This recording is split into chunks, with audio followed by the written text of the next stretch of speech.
Bienvenue mesdames, mesdemoiselles et messieurs, c'est pour moi un plaisir de vous avoir nombreux branchés sur les ondes de la radio et télévision Manica. Comme vous le constatez très bien, c'est donc le début de l'émission À nous l'avenir. Vous le savez sans doute, À nous l'avenir est une émission qui parle de différents sujets qui cadrent avec la jeunesse et surtout l'avenir. Et aujourd'hui, nous avons le plaisir de recevoir dans nos murs un homme de Dieu avec qui nous allons échanger sur l'histoire de son ministère. Et pourquoi d'ailleurs avoir un ministère? Et pour en parler, pour décortiquer ces sujets tels que je venais de le présenter, je reçois un homme de Dieu du nom de évangéliste Freddy. Il va très bien se présenter. Nous lui laisserons le temps de se faire connaître à travers la radio et télévision Manica et partout ailleurs sur le réseau pour ceux qui vont avoir la chance de nous suivre sur les plateformes. Et bien sûr, je vous remercie pour l'attention que vous accorderez à ce programme et j'espère bien que ces messages vont certainement vous édifier et changer peut-être votre façon de voir les choses. Sans perdre une minute, je vais accueillir mon invité à qui je dis bonjour et bienvenue. Oui, merci. Bonjour, Frère Josué. Vous allez bien? Je vais bien, par la grâce de Dieu, seulement vous. Ça va aussi, Dieu nous maintient toujours en vie par sa grâce. En tout cas, c'est un plaisir pour moi de partager ce plateau avec vous afin de parler d'un sujet vraiment crucial, parce que de nos jours, nombreux sont ceux qui veulent s'élancer dans le ministère, avoir aussi peut-être une église et rêver plus encore.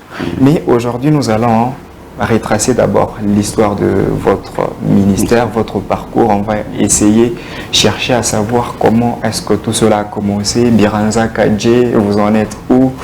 Et c'est quoi votre mission, vos objectifs, tout ça, nous en parlerons. Mais avant d'aller plus loin, j'aimerais bien ici vous accorder la possibilité de vous présenter à toutes ces personnes qui nous regardent et ceux qui nous suivent de partout. Merci beaucoup.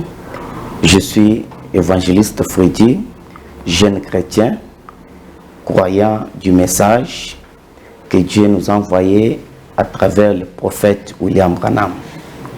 D'accord, en tout cas, nous avons une présentation claire. En gros, c'est un chrétien. Oui, oui. D'accord, en tout cas, frère Freddy, parce que vous aimez bien vous appeler comme ça, au-delà de vous appeler monsieur Freddy. En tout cas, on va essayer de garder le classique. Dites-nous, ça fait déjà combien de temps que vous êtes converti, que vous avez accepté Christ? C'est par là qu'on commence. C'est depuis 2011. Depuis 2011, ça fait 10 ans à Biaoul. Ouais. En tout cas, c'est une bonne chose. Parlez-nous un tout petit peu tout d'abord de votre rencontre avec Christ. Parce que, comment tout Benguine, les catégories se diffèrent. Il y en a deux mêmes. Barmozaria, Mundia, Christo, Nini, la ville en affaire, na mini, ok. Et il y a d'autres, ni pas qu'un événement moins à faire dans mon fikia, dans le sens où quand on a fait un coup fois, on n'a pas d'accident, c'est là que la personne reconnaît le bienfait de l'Éternel. Joe Aninda à sa rencontre en Amouti.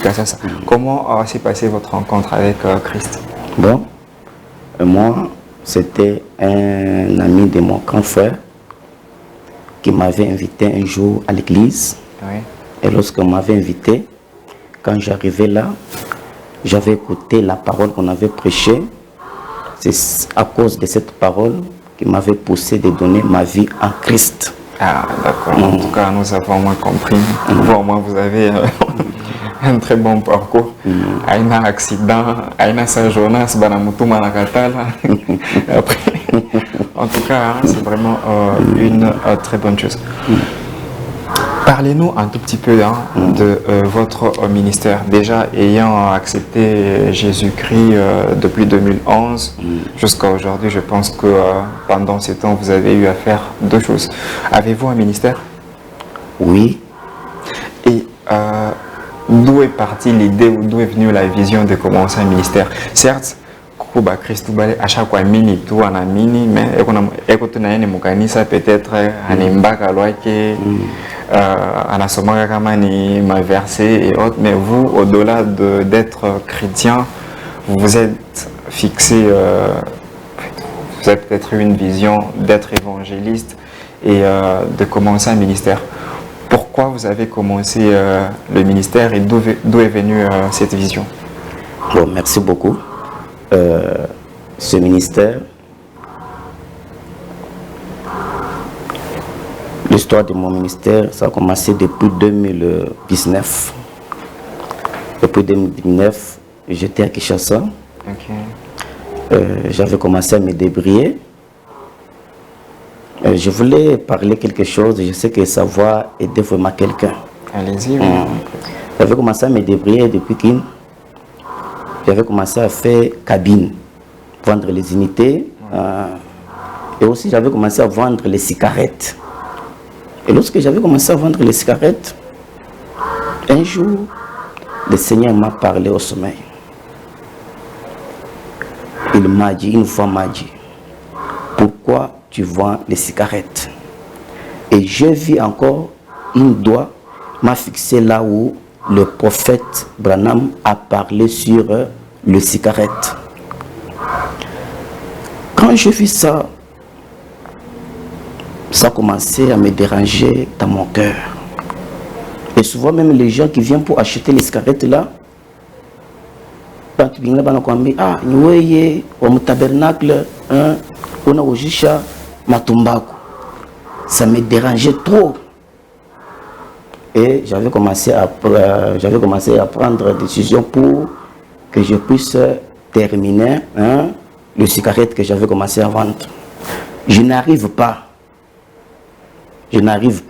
à terminer. Mais un jour, j'ai pris décision de prendre tous les cigarettes que j'avais et aller donner à quelqu'un qui avait commencé aussi à vendre les cigarettes. Et lorsque je fais ça, je vis le Seigneur m'a béni. M'a béni. Parce que vous savez, même dans la Bible, lorsque Dieu voulait bénir Abraham, Dieu a dit à Abraham de se séparer avec toutes les choses qui empêchent la bénédiction d'Abraham. Lorsque j'ai pris les cigarettes, j'ai donné à quelqu'un, je vis réellement, Dieu m'a béni. Je dis bien, Dieu m'a béni. Et quand Dieu m'a béni,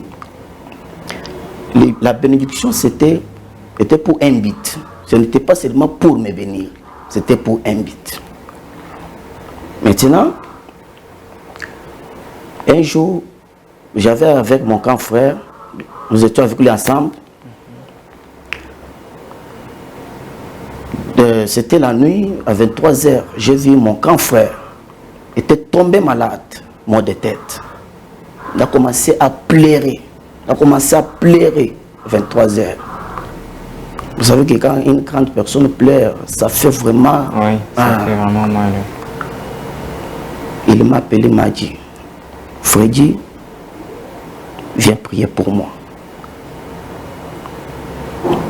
C'est là où les choses ont commencé. Je lui ai dit, agenouillez, je vais prier pour vous.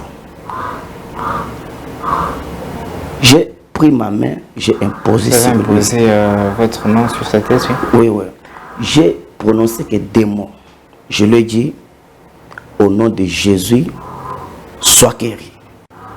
Et complètement là. La minute qui a suivi? Complètement là. Jusqu'aujourd'hui. N'a jamais souffert le mot de tête. Il est le premier témoin de ce ministère. Mon grand frère propre. Et le parcours de mon ministère, et un autre jour aussi, j'étais au travail. Il y avait un papa là qui avait commencé à venir me demander l'argent, et avec me demander l'argent, chaque jour il vient là. Mais il y avait un jour, il était venu là, m'a demandé pour que je puisse l'aider avec quelque chose. Et lorsque je lui ai donné quelque chose, une voix, lorsque papa là est déjà parti, une voix m'a parlé, me dit, pourquoi tu ne peux pas prier pour lui? J'ai resté dans mon cœur avec une condamnation dans mon cœur. Et après ça, j'ai cherché un ancien, j'ai parlé avec lui les choses que j'avais commencé à voir, des choses que Dieu me montre, tout ça. Il m'a dit, vous savez que le prophète a dit, si Dieu vous a donné un don pour que vous puissiez lui servir à travers ces dons-là, si tu ne le fais pas, tu seras jugé à cause de ces dons-là. Et après tout ça, j'étais venu ici à Kolwezi. Ça, c'était à Kinshasa. Oui. J'étais venu ici à Kolwezi. Quand je suis arrivé à Kolwezi, je n'étais pas venu même pour servir Dieu, tout ça, non. Moi, j'étais tellement occupé de mes affaires. Quand je suis arrivé ici, j'ai commencé à me débrouiller, tout ça. J'ai commencé à prier pour que Dieu me montre une église que je peux commencer à fréquenter. Oui. Dieu m'a montré une église et j'ai commencé à fréquenter cette église. Et quand j'ai commencé à fréquenter cette église, des choses que pasteur prêche là, des choses qui montrent que Dieu lui dit de me dire moi, de faire ce que Dieu veut. C'est là où j'ai commencé à prier pour que Dieu me montre les choses claires. J'ai commencé à prier pour que Dieu me montre sa volonté pour ma vie.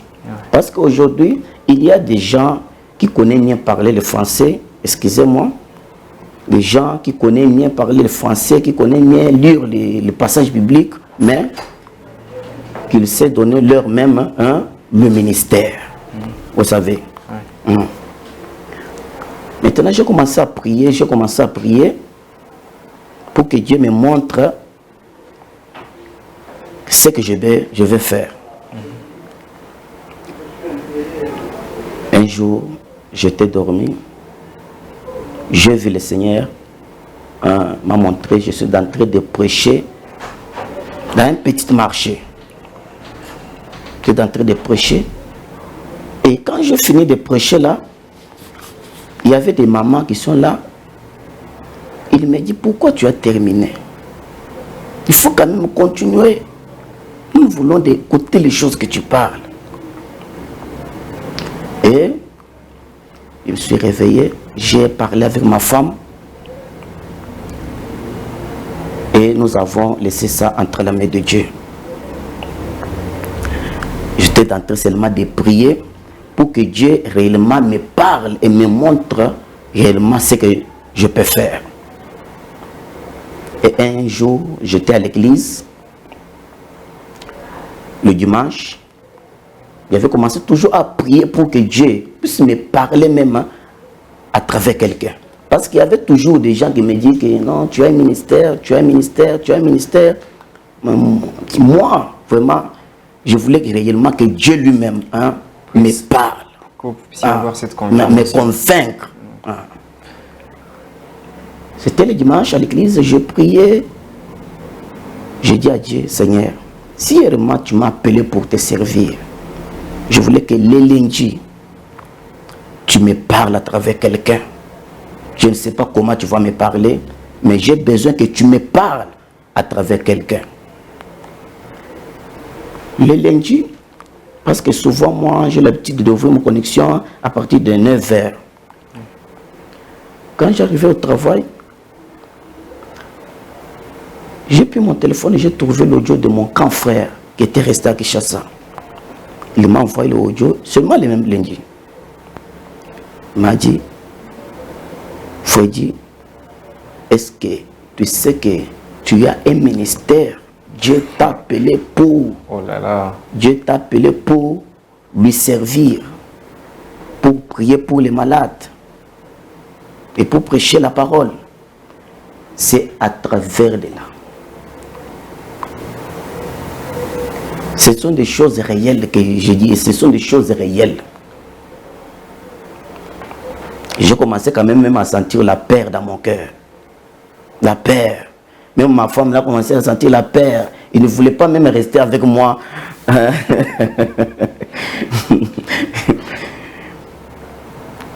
Et c'était comme ça. J'ai continué seulement à prier. Vous savez que quand j'avais arrivé ici à Kolwezi, je ne connais ni Swahili, Même les Français que je parle ici, hein, je ne le connais pas bien. J'ai dit à Dieu, Seigneur, maintenant, le ministère que tu m'as donné, c'est pour marcher, aller dans les marchés, partout là, prêcher la parole, aller dans l'hôpital, prier pour les malades. Mais moi, je connais que Lingala. La communication ne sera pas du tout bonne. Ah, je vais dire quelque chose peut-être qu'ils ne vont pas me comprendre. Ah, je vais prêcher comment? Ici, on parle que soyez. Je ne connais même pas le français bien, comment je vais. J'ai commencé à prier. J'ai commencé à prier. J'ai commencé à prier. Et je ne voulais pas vraiment aller servir Dieu en dehors de sa volonté. Parce que le prophète Branham nous a prêché un message intitulé « Servir Dieu en dehors de sa volonté ». Il y en a qui servent Dieu en dehors de sa volonté. Tu peux voir que tu serves Dieu, mais réellement, tu es en dehors de la volonté de Dieu. C'est ça que moi, j'avais commencé à résoudre. Ah! Je peux aller servir Dieu en dehors de sa volonté. Moi, je voulais être sûr de cet appel, que c'est Dieu. Parce que les gens me disent que non, tu as un ministère, tout ça. Je sais que bien, Dieu peut te parler à travers quelqu'un. Mais à travers ça, Dieu m'a convaincu de toute façon. Mais un jour, j'ai commencé à raisonner encore. J'ai dit, comment je peux aller prêcher les gens le ciel que moi-même je n'ai pas encore être convaincu qu'il y a un ciel. On m'a prêché le ciel. Est-ce que le ciel là existe réellement? Parce que je ne voulais pas aller dans les marchés, commencer à dire les gens, il y a le ciel, des choses que moi-même je ne suis pas sûr de cela. Papa, je vous dis que Dieu est grand. Dieu est grand. Un jour, c'était le lundi, j'étais dormi. Parce que c'était un fardeau dans mon cœur. Je me demande ça. Est-ce que Seigneur, il y a un ciel? Il y a un ciel. Il y a un Dieu. J'étais dormi. Et je me demandais que quand les gens meurent, ils partent où? C'est la question qu'on se pose. Moi, je me demande, quand les gens meurent, ils partent où? Est-ce que réellement il y a le ciel? Papa Josué, je vous dis réellement, les choses, je ne suis pas en train d'inventer les choses. Ce sont des choses réelles. J'étais dormi. À 6 heures, c'était le lundi. Il fallait que je me réveille pour se laver pour aller au travail. Ma femme était déjà réveillée. Elle avait commencé à faire d'autres choses. Moi, j'étais au lit. J'étais en train seulement de raisonner sur ça. Je n'avais pas encore commencé le ministère. J'étais dormi, tout droit comme ça. À un moment, j'ai senti Dieu m'a frappé un sommeil. Le matin déjà? Le matin à 6 heures, Dieu m'a frappé un sommeil. J'étais tout droit comme ça au lit. Je vis mon esprit sort de ce corps, commencer à monter, commencer à monter, commencer à monter. Papa, je vous dis, je vis un endroit tellement luxe. Tellement luxe. Tel qu'on le décrit. Tellement luxe. Vous savez, parfois nous voyons États-Unis dans des images, Dubaï, Chine. Je n'ai jamais un endroit luxe comme ce que j'avais vu. Ce sont des choses réelles, ce que je dis. Et le ciel existe. Et lorsque ma femme est venue là pour me réveiller, pour que je puisse aller laver, il m'a appelé, chérie, viens se laver. Je vis l'esprit là descend vite pour entrer dans le corps. Et lorsque l'esprit est entré dans le corps, je me suis réveillé comme ça. Chérie me dit, c'est quoi ça, c'est quoi? Larmes commençaient toujours. Elle n'a rien compris. Moi-même les larmes. Quand je lui ai expliqué, ma femme l'a peur de moi. Parce que le parcours de mon ministère ici, Dieu nous a montré beaucoup de choses, papa. beaucoup de choses. Tout ça, c'était pour me convaincre, pour que je puisse utiliser ce qu'il a placé en moi pour servir son peuple. C'est par là que j'ai commencé à servir Dieu. Je pars dans des hôpitaux, je pars dans le marché, Oui. je prêche la parole, je prie pour les gens dans le marché là, pour les gens qui marchent dans de mauvaises vies. Je prie pour eux, je l'abandonne entre la main de Dieu. Ceux qui sont malades, je prie pour eux, je prends leur numéro pour commencer à suivre. Faire le suivi. Même dans l'hôpital, quand je pars, un jour j'étais arrivé quelque part, j'avais trouvé une femme qui avait commencé à saigner pendant 4 jours. Lorsque j'arrivais là, j'ai demandé au docteur, c'est quoi? Non, il a commencé à saigner pendant 4 jours. Nous avons déjà donné les produits, Mais rien. Je lui ai demandé, madame, est-ce que je peux prier pour vous? Il m'a dit, papa pasteur, vous pouvez prier pour moi. J'ai prié pour lui. J'ai pris son numéro. Je suis entré. Le soir, je lui ai appelé, je lui ai demandé, est-ce que vous êtes entré seulement de saigner? Il m'a dit, non, je ne saigne plus. Et le lendemain, il est sorti à l'hôpital. Il y avait aussi notre sœur, il y a beaucoup de témoignages. Notre sœur qui était tombée crise cardiaque à la maison. On lui a amené à l'hôpital. Et lorsqu'on l'a amené là, moi aussi j'arrive là. Dans les mêmes jours, il y avait la différence de quelques minutes. J'ai demandé à maman, maman, c'est quoi avec la sœur? Ouais. Elle m'a dit non, elle est tombée, je ne sais pas si c'est quoi. Je suis venu d'abord avec lui ici pour qu'on puisse faire l'examen, savoir si c'est quoi. Mais je lui ai dit que non, moi mon travail c'est pour prier pour le malade. Est-ce que je peux prier pour lui? Il m'a dit non, papa, vous pouvez prier pour lui. Il m'a commencé à me rencontrer beaucoup de choses là, tout ça. J'ai prié pour cette sœur et j'ai pris le numéro de la maman. Je suis rentré et lorsque j'ai appelé le maman le soir, il m'a dit que papa, nous sommes déjà à la maison. On n'a pas même fait l'examen. Avant même moi que je puisse l'écrire, j'ai trouvé déjà le message. Elle appelle Mangué. Oui. Et je l'ai appelé, il m'a dit non papa, nous sommes déjà à la maison. On n'a pas même fait l'examen. Votre Dieu a fait quelque chose. Et il y a beaucoup de témoignages, partout. Je marche dans les hôpitaux. Il y avait même un ministère à Kinshasa. Ma femme m'avait parlé, elle avait fait 4 ans de mariage sans avoir des enfants. Ma femme m'avait parlé de ça. Papa José, vous savez une seule chose. Dieu m'a donné quelque chose, il n'y a que l'amour. Je n'ai pas voir quelqu'un souffrir. Tout ce que je suis en train de faire, ce n'est pas moi. Mais c'est Christ qui a pris, c'est Christ qui a placé. C'est bon, Paul avait dit que non, ce n'est pas moi qui agis, mais c'est Christ qui agit en moi. C'est ce que moi aussi je peux dire aujourd'hui. D'accord, en tout cas, nous avons très bien compris l'histoire, le parcours en tout cas de l'histoire de votre ministère. Mais la question que l'on se pose aujourd'hui, ayant eu ces dons, déjà, parce que le don il était là, ayant eu la confirmation et cette certitude que Dieu veut vraiment que je le sers, n'importe quel jeune, la première des choses c'est qu'il ferait, c'est quitter l'église et chercher déjà à implanter son propre église.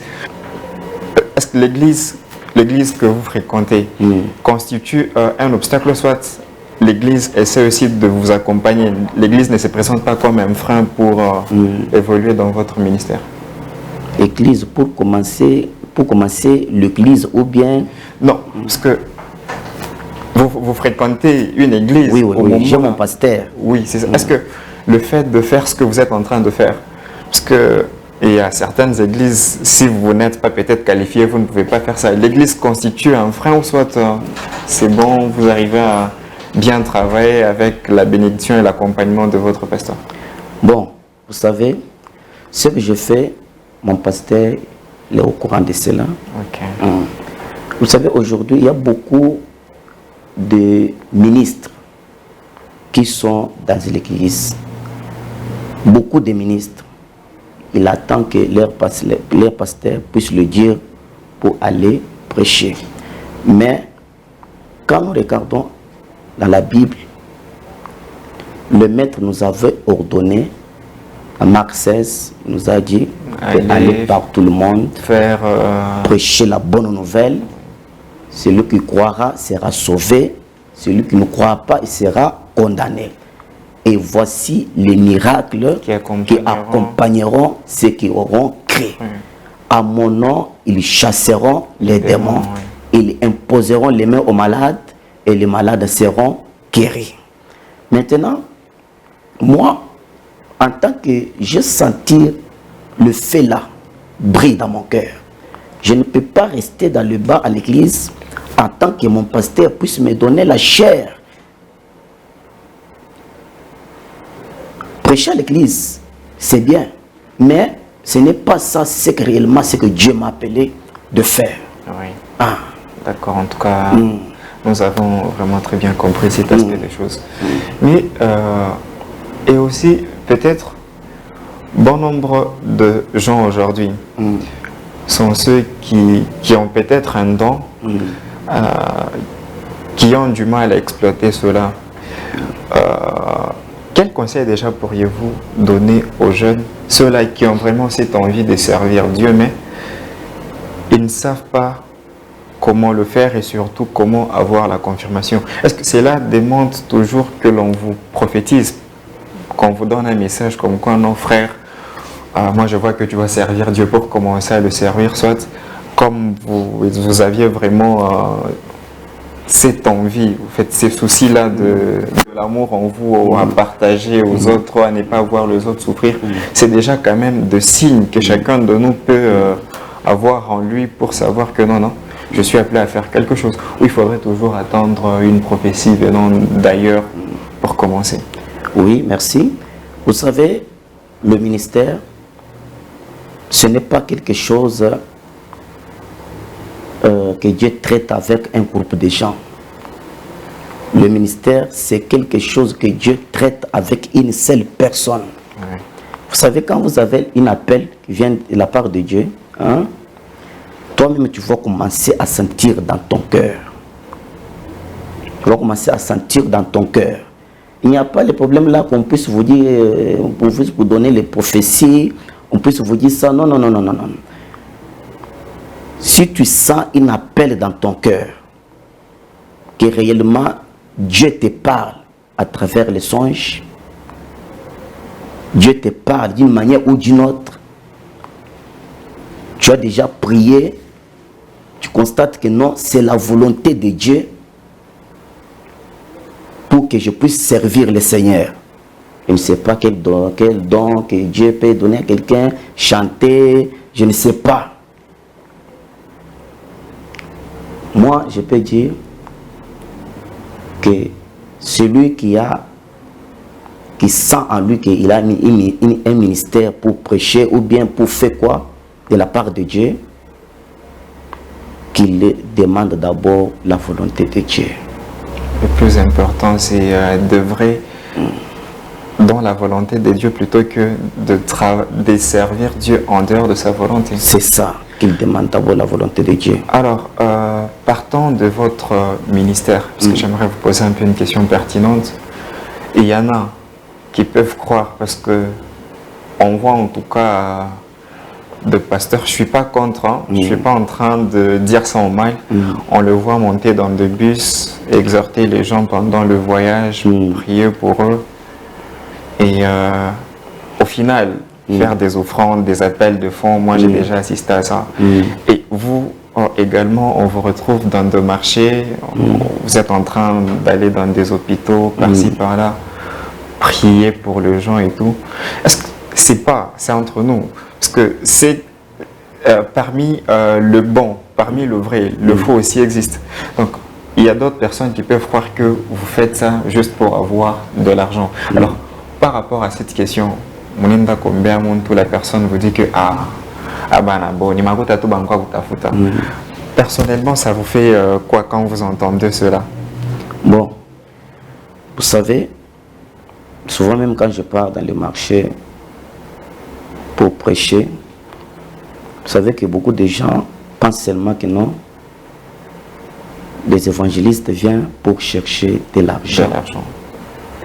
Mais, vous savez, quand vous avez le vrai dollar, les faux dollars aussi existent. Oui. Moi, ce que je fais, je ne le fais pas pour que les gens me donnent de l'argent. Parfois, même quand je pars prêcher là, je dis aux gens, quand je suis venu ici pour prêcher, ce n'est pas pour vous demander votre argent, mais c'est pour vous donner la vie. Quand je pars dans les hôpitaux, je paye moi-même les transports. Souvent, je peux donner même à d'autres qui sont dans l'hôpital 10 000, 5 000, après avoir prié pour eux. Je ne parle pas pour demander les gens de l'argent, parce que la Bible dit, vous avez reçu gratuitement, donné gratuitement. En parlant de ça, il y a un pasteur, j'avais suivi une vidéo qui avait dit que, en disant cela, c'est dans ce sens ici, l'évangile est gratuite, l'évangélisation est payante. Est-ce que c'est vrai? Donc, peut-être, en fait, prêcher, faire quoi que ce soit, ça, il avait dit ça en donnant cet exemple. Par exemple, en venant passer ici à la chaîne, je suis en train de payer pour faire ça. Donc, il n'y a que l'évangile qui est gratuit, mais l'évangélisation est payante. Vous êtes d'accord avec ça? Bon, vous savez, l'œuvre de Dieu, ça demande toujours de l'argent. Parce que le prophète Branham dit, le ministère marche avec l'argent. Pourquoi? Vous savez, dans l'église ici, si vous n'avez pas le courant, il faut aller acheter le carburant. Le carburant pour allumer. Mais si vous n'avez pas l'argent, c'est compliqué. Mais ce que je suis en train de faire, moi je ne demande pas les gens de l'argent. Mais si Dieu a touché quelqu'un dans son cœur pour faire quelque chose, ça n'engage que la personne. Ouais. Ah, d'accord, en tout cas, nous avons très bien compris. Alors, poursuivons tout d'abord. Depuis 2019, vous avez lancé le ministère. Au jour d'aujourd'hui, qu'en est-il de votre ministère? Je ne sais pas, avez-vous eu, parce qu'au-delà d'aller prier pour le malade, l'objectif premier de l'évangélisation, c'est de ramener les âmes vers Christ. Aujourd'hui, vous pouvez estimer que vous avez quand même ramené quelques âmes vers Christ depuis que vous avez commencé votre ministère. Bon, mon ministère, j'ai commencé à 2025. Ah, ok. C'est en 2019 que vous l'avez lancé. 2025, j'ai commencé mon ministère de marcher partout. C'est en 2025 que j'ai commencé. Bon, vous savez, lorsque je marche dans le rue,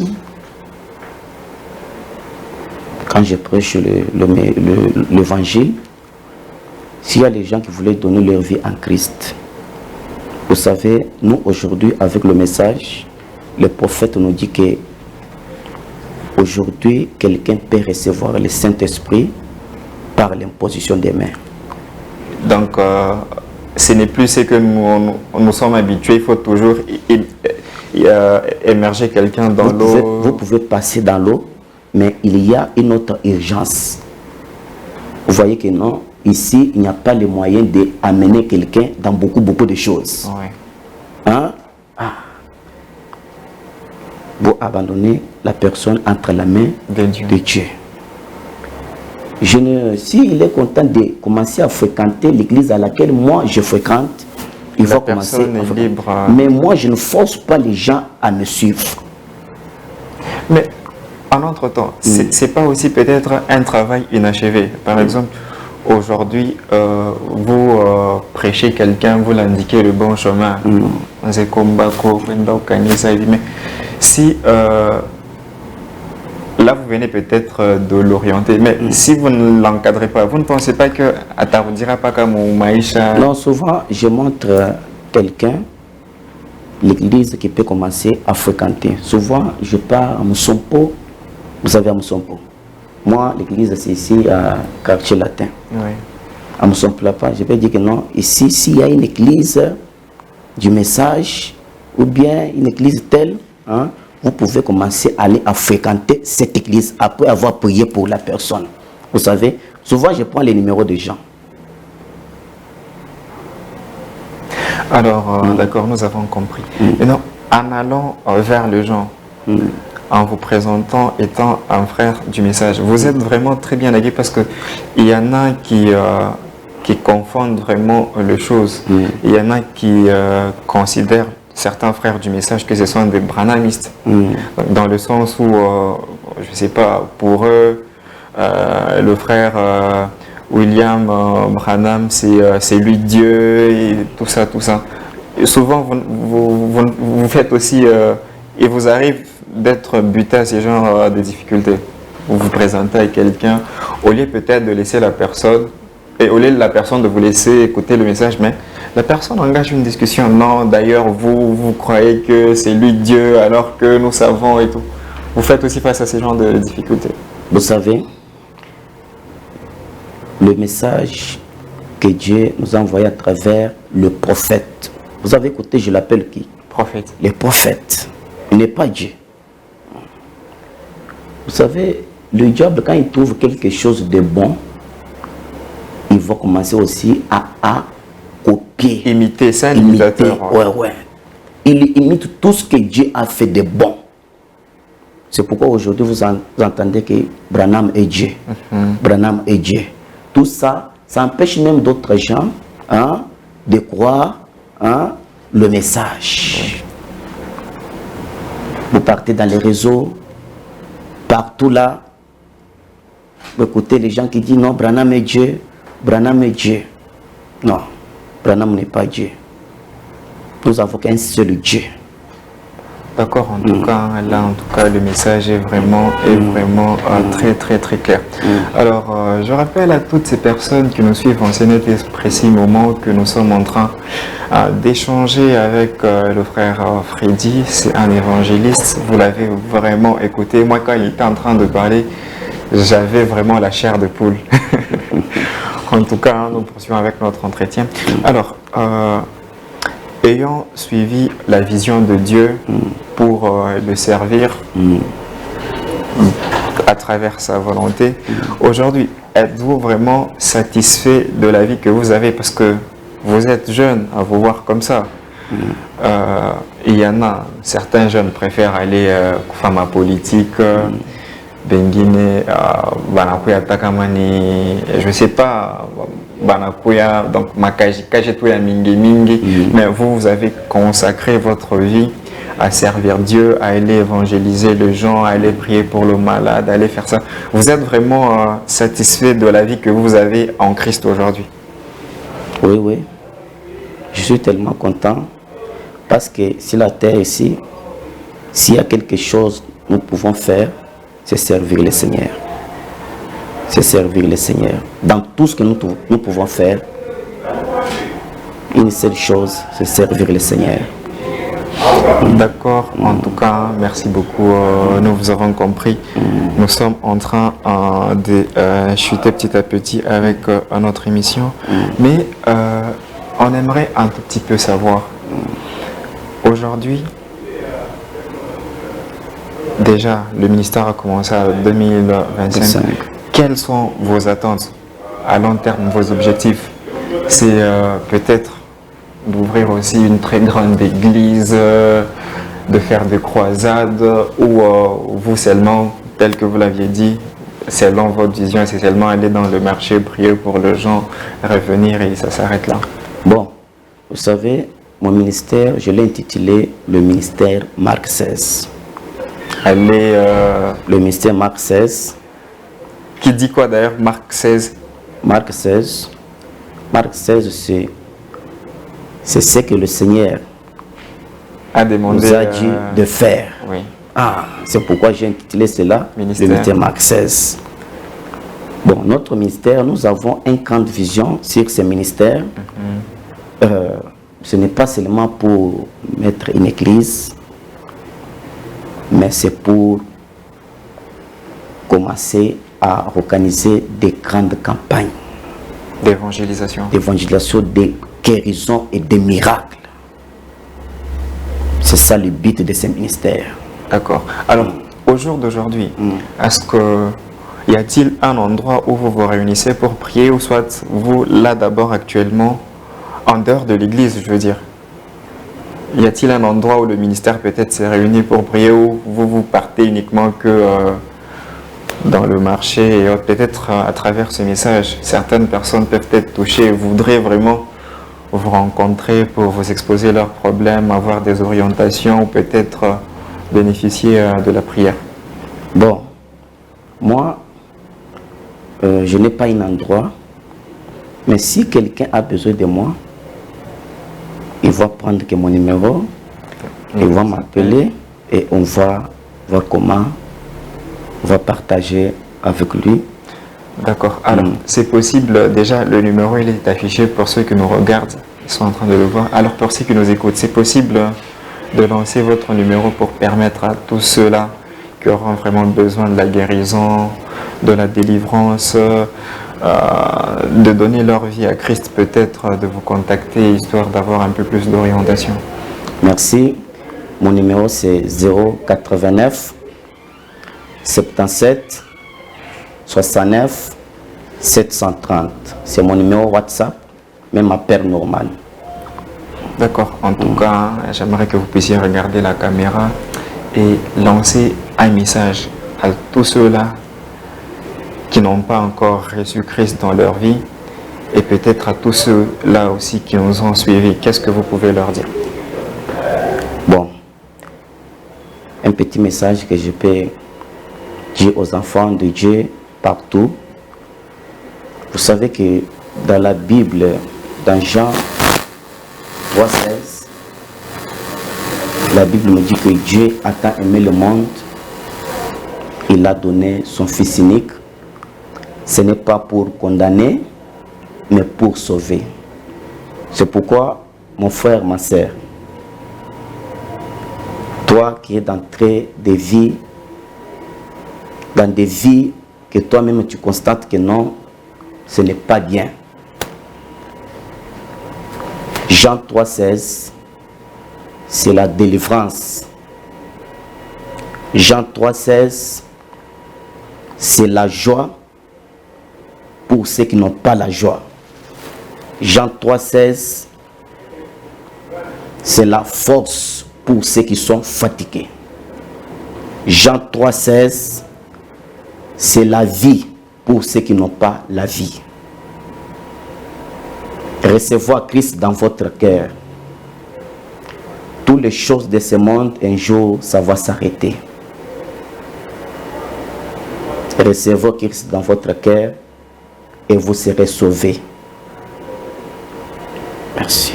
D'accord, hein? En tout cas, merci beaucoup frère Freddy. Nous vous avons écouté avec attention. Ces messages personnellement m'ont beaucoup touché. Merci. Et j'espère que ça a été aussi le cas de toutes ces personnes qui nous ont suivis. Nous voici à terme de notre émission. Vous nous retrouverez trop souvent avec le frère dans d'autres peut-être numéros d'exhortation, afin de vous permettre en tout cas de rester sur la bonne voie et de sauver sa vie, parce que cette vie que nous avons ici, elle est tellement éphémère, il faut se battre pour la vie éternelle. Merci beaucoup d'avoir accepté notre invitation et nous espérons vous retrouver prochainement pour d'autres numéros. Merci beaucoup, que Dieu vous bénisse.